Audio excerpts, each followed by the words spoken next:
Welcome to Decisive Point, a U.S. Army War College Press production featuring distinguished authors and contributors who get to the heart of the matter in national security affairs. The views and opinions expressed in this podcast are those of the authors and are not necessarily those of the Department of the Army, the U.S. Army War College, or any other agency of the U.S. government. Decisive Point welcomes Mr. Henry D. Sokolski, author of Underestimated, Our Not-So-Peaceful Nuclear Future, published by the U.S. Army War College Press in 2018.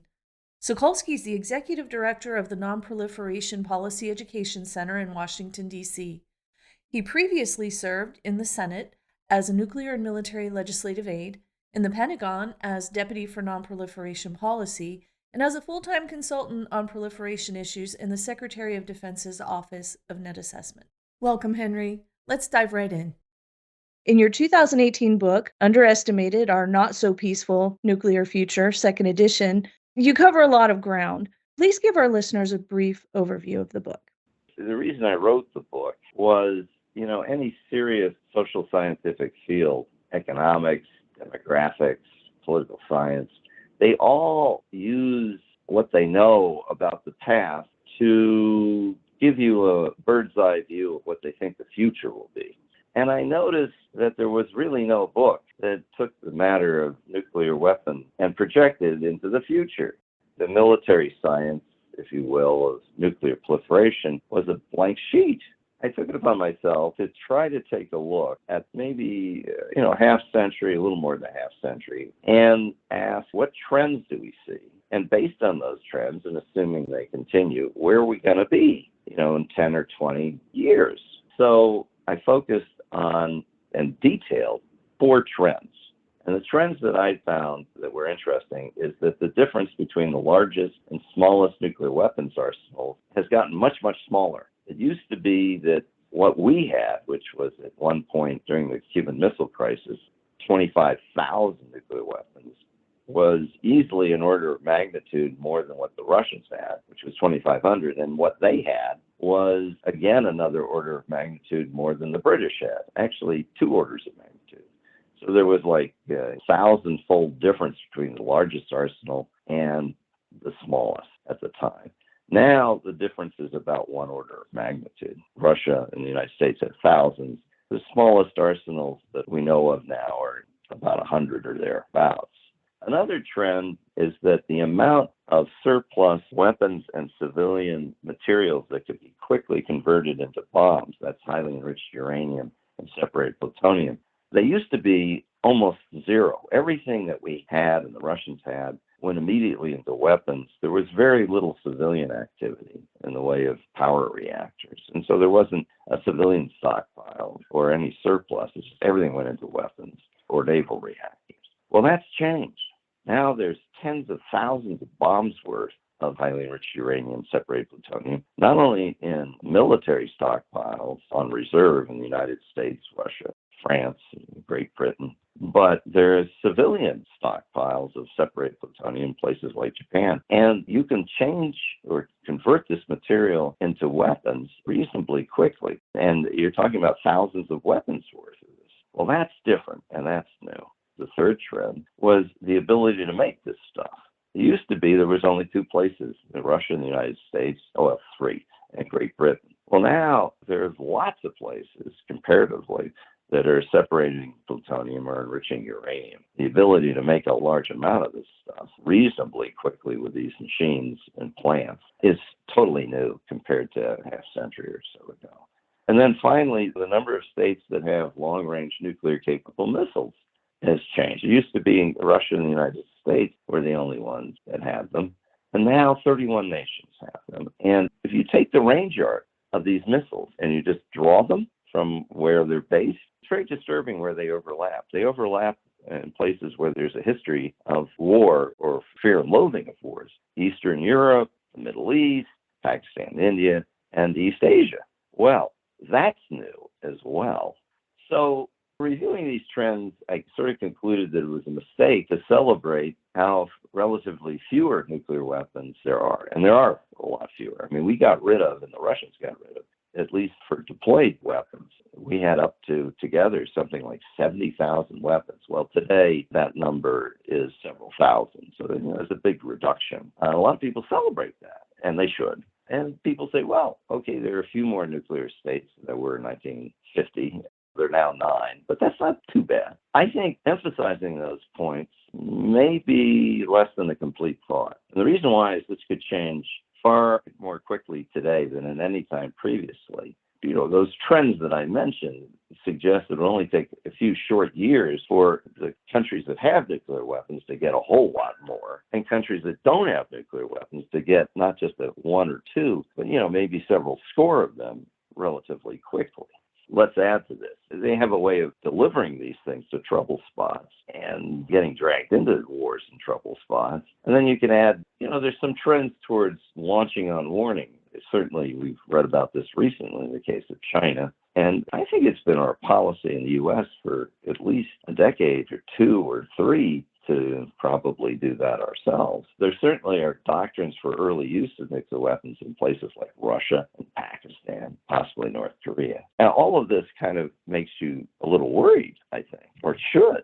And I thought, well, this is an important message. Now, I don't think any of the worst nuclear use or the spread of nuclear weapons is inevitable. And, I made some recommendations in the book, principally focused on China, which at the time was considered a little edgy. I originally wrote this book about a decade ago. When I finished the book, or at least those 2 chapters, I wrote a version of it in an article or 2. What really stunned me is how little attention my arguments had or got. At the time, going to zero was all the rage. So I decided to do another chapter on what other people thought. And 3 categories of thinkers. There are arms controllers who oppose nuclear weapons and see their spread as destabilizing. They want these things to be eliminated. The next group are the supporters of nuclear weapons.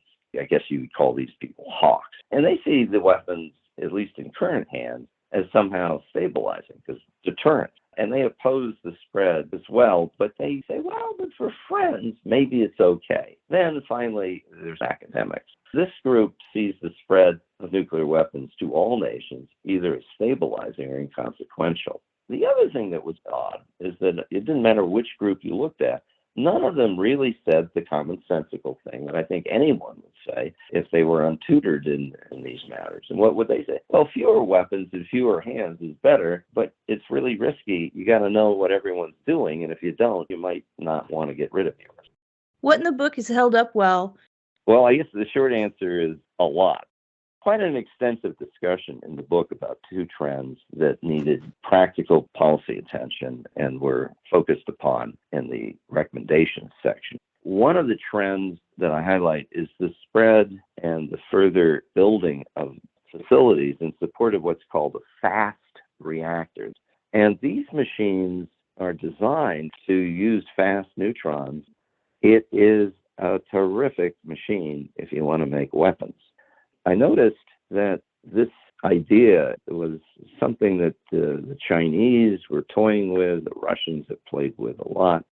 We have put it aside until recently, and it has enormous military implications. You get into this, and the breakout period and the amount of material that you can convert into bombs is going to, on the first instance, be very short, and there'll be a lot of material. Do you really want to go down this route unless it's clearly economic, which it clearly is not? I then focused a little bit on China. If you get the latest copy of China military power from the Pentagon, they do this annually, it cites a Western think tank that did a study pointing out just how many nuclear weapons China could have in about 8 years if it exploited its civil nuclear program with regard to fast reactors and the recycling of the material. Well, the numbers were stunning, even under conservative assumptions, and they cited those numbers and took them on and made them official. And the number was at least 1,000 nuclear weapons by 2030, which is not that many years from now. That puts China roughly with the United States and Russia as far as the number of deployed strategic warheads possibly. And of course, we've seen recently photographs where they've made 350 silos. We're now worried about this. That projection of that concern in the book from a decade ago turned out to be pretty good. And what's changed since then that deserves mention? In the second edition, I touch upon forms of diplomacy that might make sense.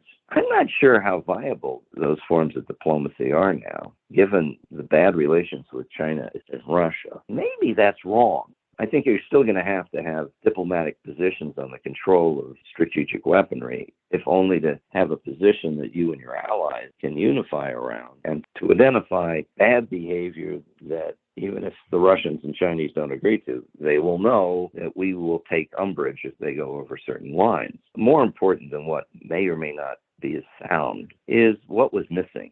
There was some discussion in that diplomatic section of what would constitute bad behavior in space. Maybe we want to start saying you can't get your satellite very close to our most important military satellites. Maybe we need safety zones, or they sometimes call them keep-out zones or defense zones. I don't think it was a complete thought in the book, though. And what wasn't a complete thought, let me be clear, was that space technology and missile technology that's become very accurate and very plentiful and very widely available in the form of drones, if not ballistic missiles. Those developments, I think, may be really important to thinking about the future of nuclear weapons. Let me explain. In 1915 at Passchendaele, the killer app, the strategic weapon par excellence, was chemical weapons.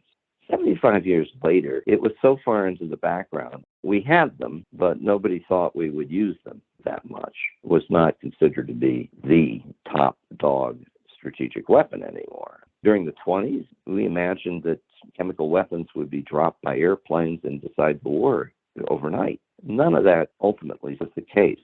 Similarly, in 1915, battleships were the thing, but certainly after the Second World War, battleships were nothing as compared to aircraft carriers. So what happens is military science changes what's militarily or strategically important as a weapon. And the question is, could that happen with regard to nuclear weapons? I think to some extent it's actually happening. In the case of space, what's happening is the front lines of strategic deterrence are gravitating away from the surface of the Earth into space. Our eyes, ears, voices, and our nervous system for both our civil and military systems on the ground are all based in space. If we lose access to those things, or those things are disabled, it doesn't matter what our military strength on the ground is, nuclear or non-nuclear. And so I think the opening rounds of combat in the future may very well be in space. Now, you could say that's kind of good news because first, we have an advantage there that I think we can exploit. But in addition, you're not killing people. The model for nuclear weapons, after all, came from the air war theories of the 1920s. And that was if you could bomb away the military capital, the industrial capital, and maybe literally the capital, political capital of the country, if you could do that quickly with bombers, you would win. And if you could threaten to do that credibly, you could get your way without fighting. Well, we're moving towards new forms of warfare where you can disable a nation without doing that level of decimation. We're seeing this a little bit in the Ukraine war, although the Russians are behaving as though it's the medieval period and we're in siege tactics. But the Ukrainians are taking out individual generals with drones. They're taking out tanks and armor with individual drones, which are highly precise. And they're using intelligence to maintain control of the narrative of the war. It is far less destructive a war. If we're moving in that direction, precision and space-based advanced systems and control of space become terribly important in a way that might make nuclear weapons about as relevant as the top weapon as chemical weapons became after the Second World War, which is to say a lot less. Now, that's a pretty optimistic view, but I think it has to be articulated, and I don't think it was in the book. You've written several things on new generation warfare and precision strike. How might they alter the key points of your book? One article was Dr. Strangelove's New Passion, Precision-Guided Mayhem, which talks about the revolution in precision guidance and how our original theories about it may have been a little off. The second was something called Are we ready for the next convulsion? I don't think the book did justice to any of those things because I don't think I had those thoughts. It's incredible how quickly things evolve.